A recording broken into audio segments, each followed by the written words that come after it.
10,000.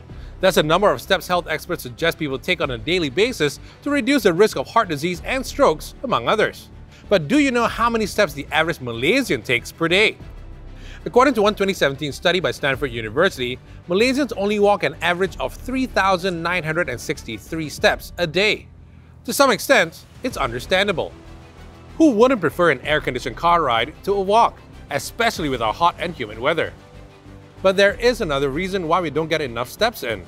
Malaysia is simply not walkable enough. Walkways with cracked surfaces, abrupt dead ends, and treacherous pavements are the norm. Can we do better?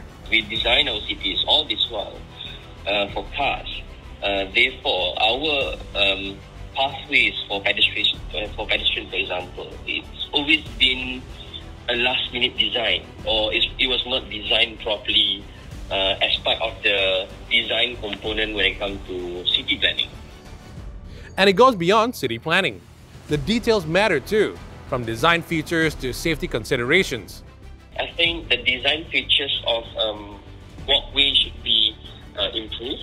We need wide paths, we need the pathway with shades, proper lighting, bench, sitting areas, signage, to the extent of the design of the curbside that will allow these disabled people to use it.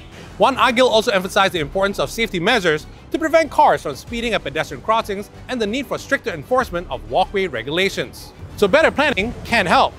But what about our sunny Malaysian weather?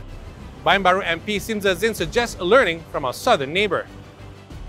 In the context of Malaysia, we are in a tropical country. So first, we need to have shady trees. We need to plant more trees to make the area conducive to walk. So I can see that actually Singapore is doing a great job in that sense. They really plant a lot of trees along their walkways, even their streets. So people, then you cool down the weather. You cool down the weather and people are willing to walk. Making our cities more walkable won't just benefit our hearts. Jamie Parsons, the Principal Advisor of Urban Design at the City of Hobart, says will also help reduce traffic congestion. In a lot of cities, what has ended up happening is that if you increase walkability, let's say, people that walk to work from maybe 2%, you increase it to something quite low, like 5 or 7%, you can actually have an enormous reduction in private vehicle, trips. Even a small reduction in private vehicle trips decreases a lot of congestion.